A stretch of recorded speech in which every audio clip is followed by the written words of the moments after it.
Hiya, folks. Welcome back to the Eclectic Punk Homeless Festival. With me today on Desert Island Vids, I have Huffy. Hello, mate. Hello, Eagle. Hello, everyone. So, how you doing, man?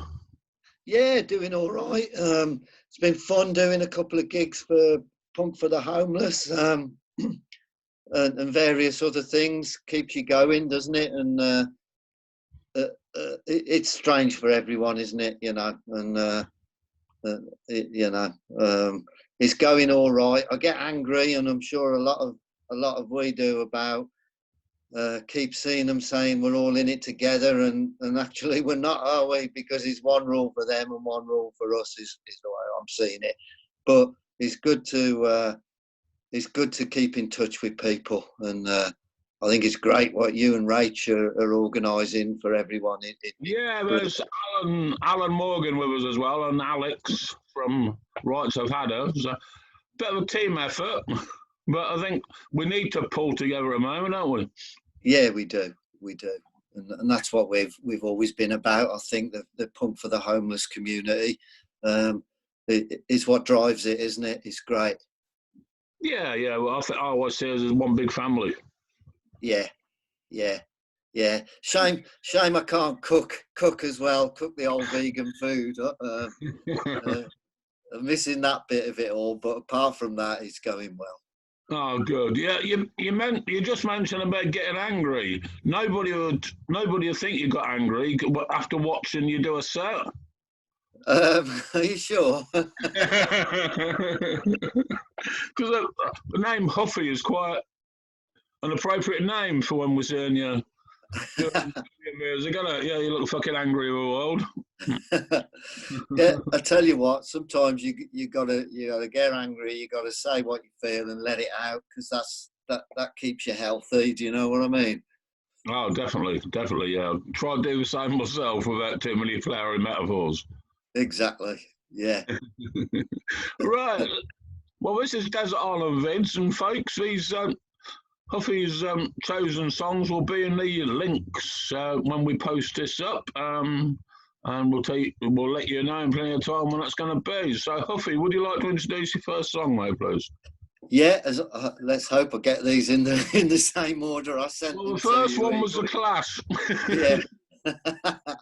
Remote control. Yeah, I picked Remote Control, and different songs on that Clash first album stood out for different people. This one just was the one I loved on the album from the first time I heard it. I guess would have been about 43 years ago now. And I do a cover of it myself as well. The song is about, it said everything to me about the way that they want to keep you down and all the rest of it, and the corruptness of politicians. But do you know what? Because I picked the song, I'd never done this before, Eagle. I did a bit of research into it, and the first thing I learned that I'd never known for 43 years was it was actually written by Mick Jones and not Joe Strummer. Okay. Which fascinated me. I mean, obviously, I just assumed because of the lyrics it was Joe that had written it. Do you know what I mean? And Yeah. And there's another, if I can, there's another little story I unearthed about the song. Yeah, go on. Was that it was that when they'd finally signed to CBS, the Clash, and we're going to get some, and that they wanted to release Janie Jones off the first album as a single. CBS ignored them and released Remote Control. And bizarrely, after that, Joe Strummer developed a resentment for his own song, for the Clash's own song, because he saw it as the irony of it, of a big corporate company ignoring what the artist wanted and doing something else. And if you're familiar with the song Complete Control, they make a reference to remote control in that, and Complete Control is a total rant, isn't it, against corporate ownership and being ripped off as artists by, which was a big thing for punk, wasn't it, to have control of your own output or whatever. And for many, many years, Joe Strummer had a resentment of the song Remote Control because of what CBS had done in ignoring the band's wishes. And when you hear the words to Remote Control, there's a real irony there, I think, that they'd done that to them with it, and a story for us all, really, Yeah. But I just love the song. I love the words. I love the energy in it, and well, that's why I chose it, because it's a song dear to my heart since for 40 odd years. Yeah, fantastic. Well, you probably know I'm a massive Clash fan. I do, yeah. I've got stacks of bootlegs and everything, man. I ain't retentive when it comes to a Clash, I think. Yeah. Look, you and hundreds of thousands. Others. Yeah. Yeah. And I find it a bit embarrassing for myself, because I like to see myself as one of those DIY punkers, and I've got a total love for this band. Became massive. Yeah. I mean, it never bothered me at the time. I don't think it did a lot of us as they got bigger, because you just loved them, and you couldn't wait for the next record to come out. Do you know what I mean? And so I still think to this day, there's another song I could have chosen from the Clash, my second favourite one. I ummed and ahed between this one and Magnificent Seven from a little bit later in the Clash's time, But I went for Remote Control because it was on the first album. I heard it on Peel, like so many of us did. What can I say? After that Clash first album, although I still had dodgy flares and a star jumper, I went straight to the barbers and had me long hair shaved. Do you know what I mean? Like, yeah, good lad, good lad.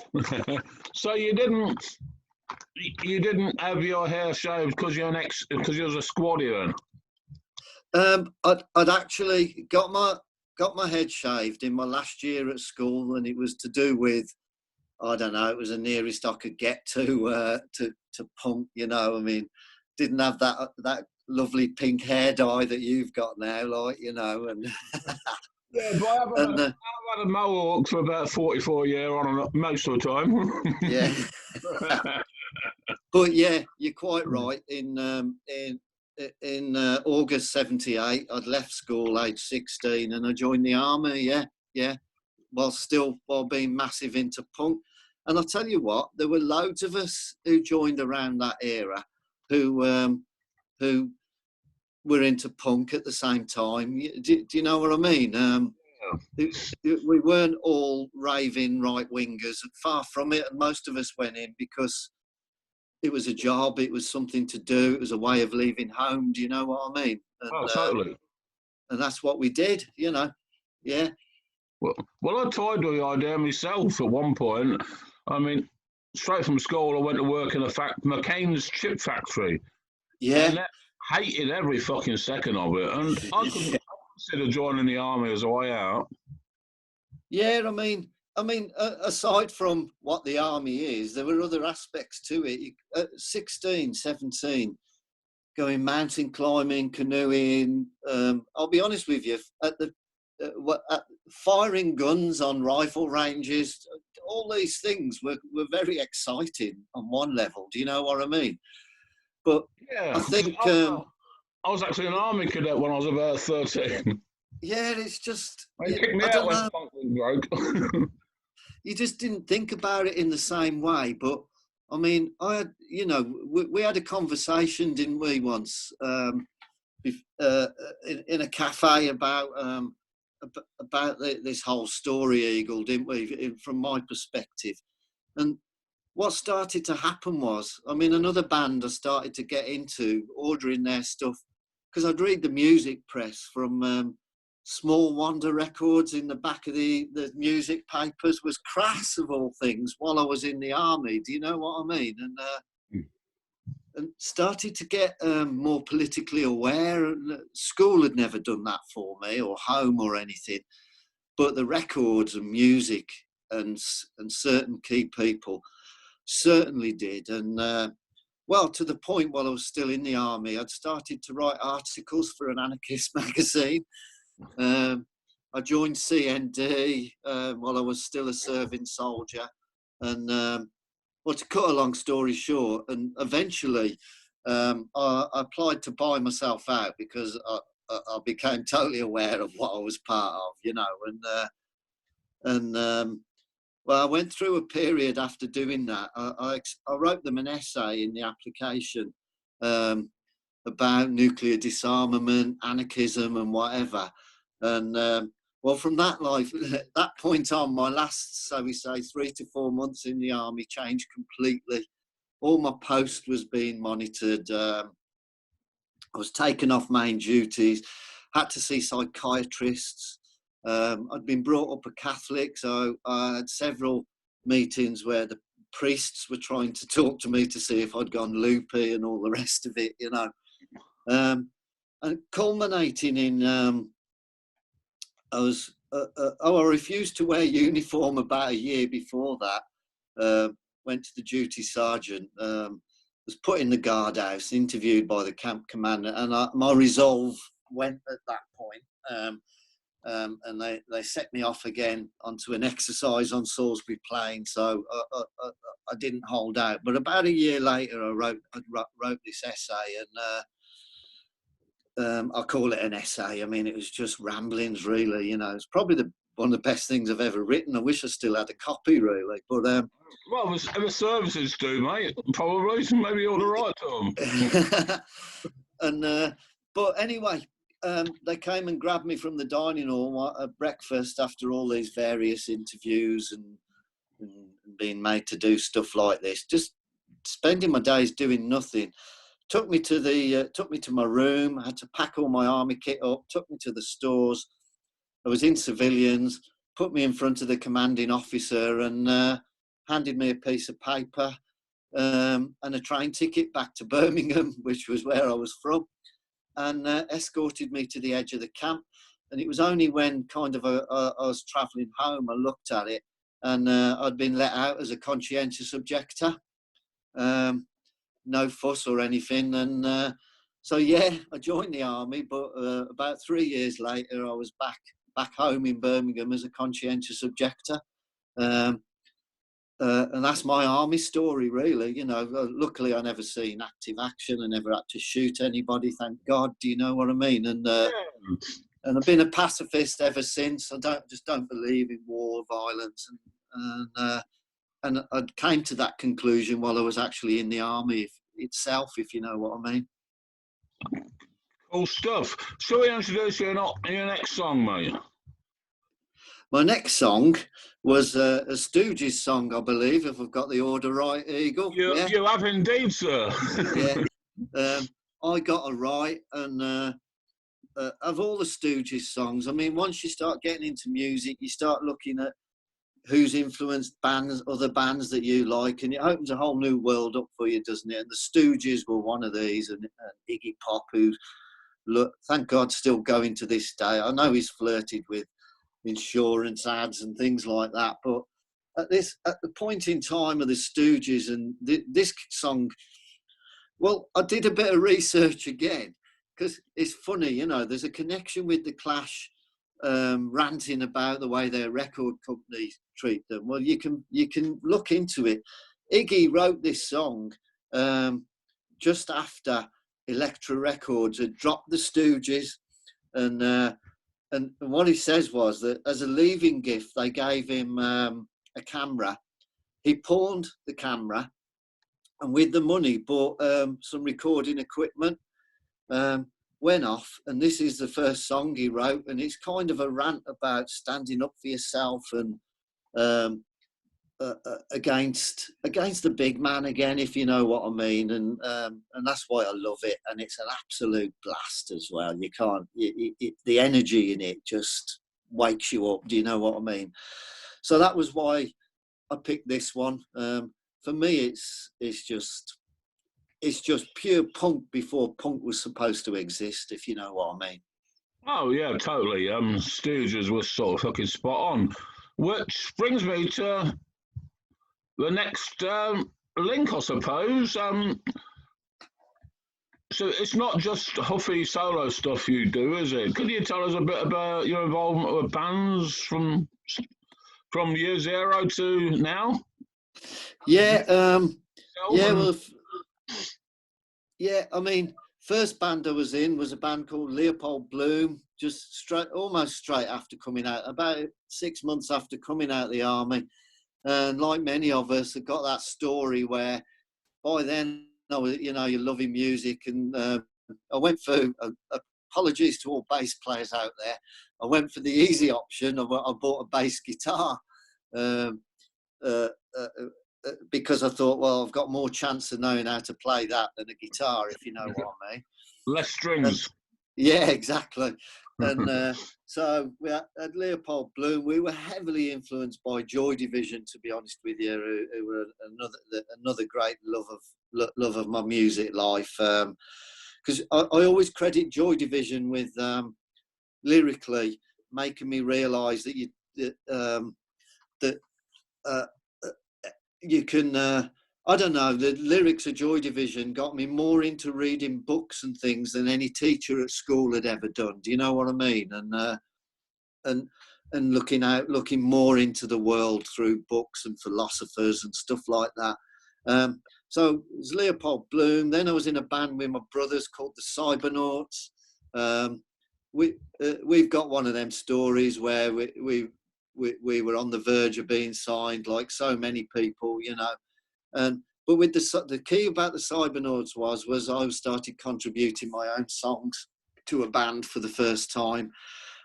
Met various bands after that, but the last band I was in, we did play a set for Pump for the Homeless, was a band called the Holy Trinity. In theory, we still exist, but obviously we haven't done, and obviously we can't get together now to do things. And our concept was we would only perform songs by Bowie, Iggy Pop, or Lou Reed, because we loved them, but in our own way was the concept of it. Dave from the band, the drummer, he was originally in a band called The Shapes many years ago that John Peel used to play back then, and but by then, by now, that I'm flirting. Like, the thing with bass players is, if you're a bass player for long enough and there's a guitar lying around in wherever the rehearsal room, you start picking it up as well. You can't help yourself. Do you know what I mean? So, to cut the long story short, that's how I ended up picking up a guitar and whatever. And yeah, so that's my band experience. The last couple of bands I were in, I got sick of it. Like, oh, who's free to rehearse? Who isn't? Who's going to take the drums and all that kind of business? So I started doing my own stuff, and my own Huffy stuff coincided with me after, shall we say, some problems with alcohol and stuff, giving up alcohol 13 years ago now, and doing the Huffy stuff and perhaps channeling some creativity into trying to write songs and things, and was very much important in my journey on that road as well, Eagle, like, so that's where I've come to Huffy to this day. I've kind of tried to pull everything together: pacifism, anger at the big man, I call him, like, and the way society's run, anger about seeing people homeless, anger about the Tories and whatever, keeping me off the booze because I'm doing something else, and all my musical influences and philosophical influences, I don't know, hopefully they all come out in my songs to this day. So I owe everything to all those experiences, and I just love doing gigs for Punk for the Homeless, because for me, that your whole ethos and what you all do is kind of like the perfect fit for what I want to do. I love it. Excellent stuff, man. Excellent stuff. Well, before we say goodbye, and thanks for being on Desert Island Vids, mate, would you like to introduce your last song? Yeah, my last song is called The Story of Man by a band called the Minutemen. Minutemen, I hope people are familiar with them, and if they're not, I hope they look into them. there's a connection here. Very quickly, I'll tell you. I do think about things. Allegedly, the Minutemen formed in America after seeing the Clash live, so we got a connection to the first song. And Mike Watts, the bass player, who was actually the writer of this particular song. This is one of their longest songs, by the way. So I quite like short songs that just say it as it is without getting too flowery. These were like that, but also brilliant musically. But Mike Watt, the bass player, went on to play with Iggy Pop for many, many years afterwards as Iggy Pop's bass player. So in a way, all three of my songs have got a connection as well. And The Glory of Man is it is an affirmation of man and humanity, and done brilliantly in about 3 minutes, and that's why I chose it. Excellent. Well, man, well, thanks a lot, buddy, and we'll see you on the other side, matey. Well, thank you, and thanks for filming it, and thanks for doing what you keep doing. Just keep doing it, all of your team there. It's so important for people. Personally, has helped me, and I think it's helped many of us to just keep sane during this period. Thanks a lot. Excellent. Pleased to hear it, man. You take care. You as well. Cheers. I know where Alex is.